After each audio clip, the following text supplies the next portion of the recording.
warahmatullahi wabarakatuh. Saya Dewi Ainun Nafisah, NIM 181101298 akan mereview makalah dari kelompok pertama sampai dengan kelompok terakhir.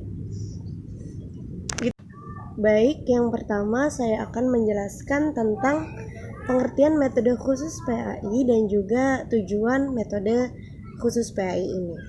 Jadi pengertian metode khusus PAI adalah ilmu yang membicarakan cara-cara menyajikan bahan pengajaran agama Islam kepada siswa untuk tercapainya tujuan yang telah ditetapkan secara efektif dan efisien.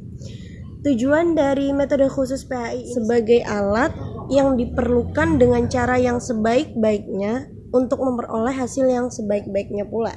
Kemudian, untuk mengetahui sifat dan ciri khusus dari macam-macam mata pelajaran, hakikat anak didik, dan juga lain-lain. Kemudian sebagai bahan pertimbangan dalam menentukan pilihan metode mengajar, mempermudah pengajaran agama Islam dalam menetapkan dan menanamkan ideologi yang mantap, sehingga tidak hilang kepercayaan murid terhadap nilai-nilai yang tersimpan di dalam Al-Quran. Dan yang terakhir, memperjelas materi keagamaan bagi murid, baik yang bersifat logika maupun yang bersifat estetika, sehingga pengetahuan murid itu dapat terbentuk di dalam satu pemahaman yang sama dan tidak menyimpang dari pokok dasarnya, yaitu Al-Quran dan Sunnah. Selanjutnya, ruang lingkup metode khusus PAI. Menurut Abu Ahmadi mengatakan bahwa ruang lingkup pendidikan Islam itu ada 5. Yang pertama, perencanaan. Perencanaan atau planning adalah suatu kegiatan yang dilakukan sebelum melakukan aktivitas. Kemudian yang kedua, bahan pembelajaran. Bahan disebut juga sebagai materi, yaitu suatu yang diberikan kepada siswa pada proses belajar mengajar. Nah, kemudian yang ketiga, strategi pembelajaran. Strategi itu berarti rencana yang cermat mengenai kegiatan. Itu berupa tindakan guru dalam melaksanakan rencana pembelajaran. Yang keempat adalah media pembelajaran. Media disebut juga dengan alat, yaitu sarana yang dapat membantu kegiatan belajar mengajar atau menetapkan alat penilaian yang paling tepat untuk menilai sarana anak didik tersebut. Kemudian yang terakhir, yang kelima, evaluasi atau penilaian adalah memberikan pertimbangan atau nilai berdasarkan kriteria tertentu.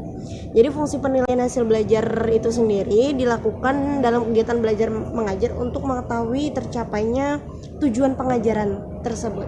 Dalam hal ini adalah TIK untuk mengetahui keaktifan kegiatan belajar mengajar yang telah dilakukan guru. Dalam hal ini guru juga sangat diharapkan kompeten dalam mengajar. Baik, di sini saya akan melanjutkan tentang signifikansi metode khusus PAI dan kontribusinya terhadap materi. Dalam proses pendidikan Islam, metode itu mempunyai kedudukan yang sangat signifikan untuk mencapai tujuan.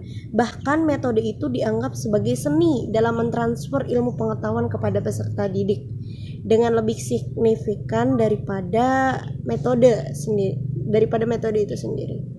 Penggunaan metode dalam suatu pelajaran itu bisa lebih dari satu macam.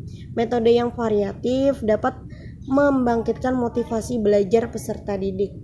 Nah, keberhasilan penggunaan metode itu merupakan kunci keberhasilan proses pembelajaran juga dan akhirnya menentukan kualitas pembelajaran itu sendiri.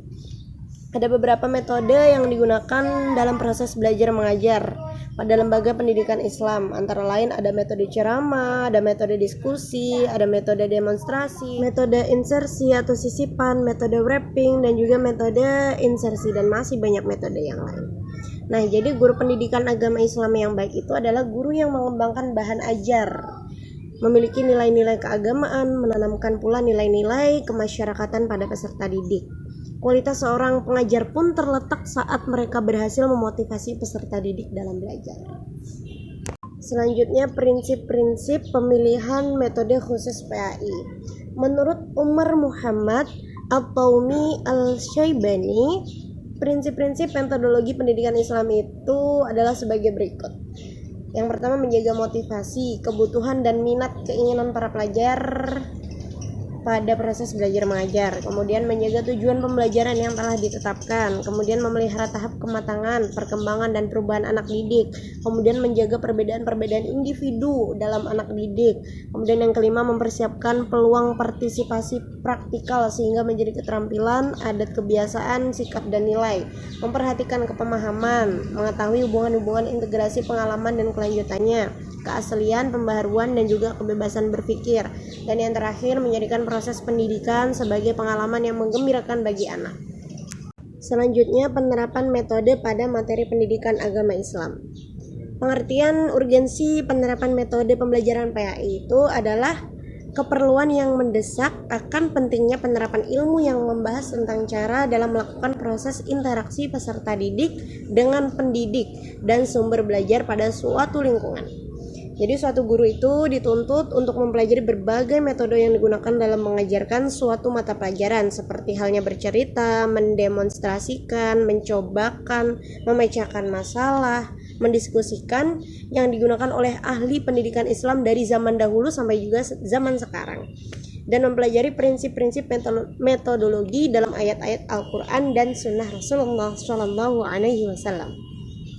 Kemudian selanjutnya adalah metode hukuman. Di sini saya akan menjelaskan metode hukuman itu adalah suatu cara pembelajaran interaktif di mana guru itu memberikan hukuman kepada peserta didik yang melanggar aturan, dan dengan adanya hukuman itu diharapkan agar siswa tersebut menyadari kesalahan yang telah diperbuatnya sehingga siswa itu jadi berhati-hati dalam mengambil tindakan.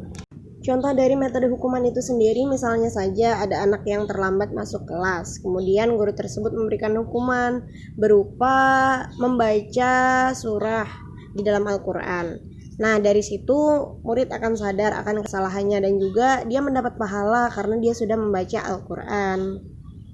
Selanjutnya tentang metode targhib dan juga tarhib. Yang pertama, targhib adalah janji yang disertai dengan bujukan dan membuat senang terhadap sesuatu yang maslahat terhadap kenikmatan atau kesenangan akhirat yang baik dan pasti serta bersih dari segala kotoran, yang kemudian diteruskan dengan melakukan amal soleh dan menjauhi kenikmatan selintas yang mengandung bahaya dan perbuatan buruk atau maksiat kepada Allah. Sedangkan tarhib itu ancaman atau intimidasi melalui hukuman yang disebabkan oleh terlaksananya sebuah dosa, kesalahan atau perbuatan yang telah dilarang Allah Subhanahu wa ta'ala. Selanjutnya metode perbandingan. Jadi kata komparasi itu dalam bahasa Inggris comparison ialah perbandingan. Maknanya bahwa di dalam penelitian seseorang, peneliti itu bertujuan mengadakan suatu perbandingan kondisi yang terdapat pada dua tempat. Jadi metode perbandingan atau disebut metode komparatif itu ialah sebuah penelitian pendidikan dengan menggunakan teknik perbandingan suatu objek dengan objek lainnya. Nah, metode komparatif itu di dalamnya peneliti berusaha dalam mencari perbedaan atau permasalahan terhadap fenomena, lalu mencari arti dan manfaat dari fenomena tersebut. Selanjutnya adalah metode kias. Berasal dari bahasa Arab yang merupakan bentuk masdar yang berarti mengukur, membandingkan, menganalogikan, dan juga menyamakan.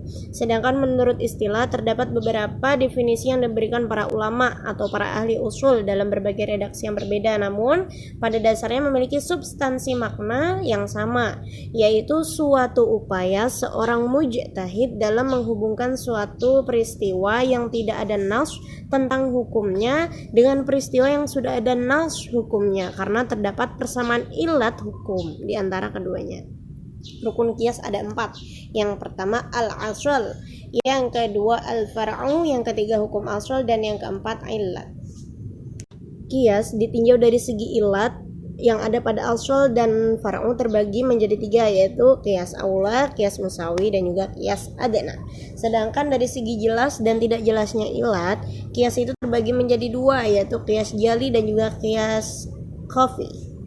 Adalah metode khusus PAI dengan alat peraga. Nah, di sini alat peraga itu adalah segala sesuatu yang dapat digunakan dan dapat dimanfaatkan untuk menjelaskan konsep-konsep pembelajaran dari materi yang bersifat abstrak atau kurang jelas menjadi nyata dan jelas sehingga dapat merangsang pikiran, perasaan, perhatian, serta minat para siswa yang menjurus ke arah terjadinya proses belajar mengajar. Manfaat alat peraga itu sendiri dalam proses belajar yaitu pembelajaran akan lebih menarik perhatian siswa sehingga dapat menemukan motivasi belajar.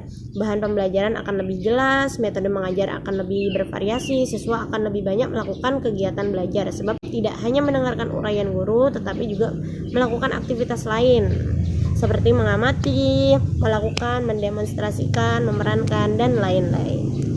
Yang terakhir adalah evaluasi khusus pembelajaran PAI.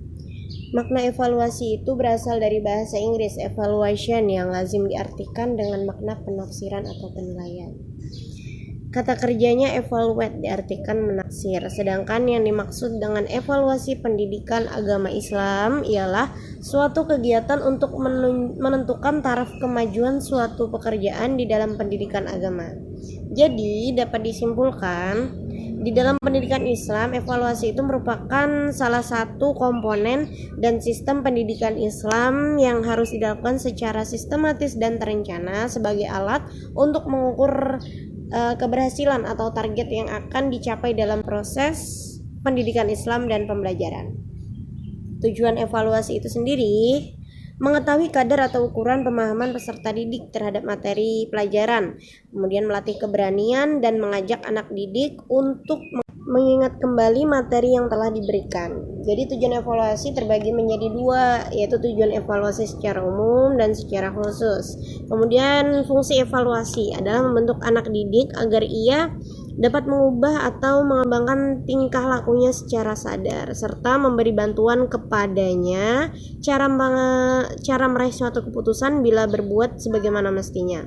Evaluasi dalam pendidikan Islam berfungsi sebagai umpan balik atau feedback dan berfungsi sebagai evaluasi secara keseluruhan. Mungkin itu saja yang dapat saya sampaikan. Review makalah dari kelompok pertama sampai kelompok terakhir, kurang lebihnya saya mohon maaf. Kesempurnaan hanyalah milik Allah. Billahi taufiq wal hidayah. Wassalamualaikum warahmatullahi wabarakatuh.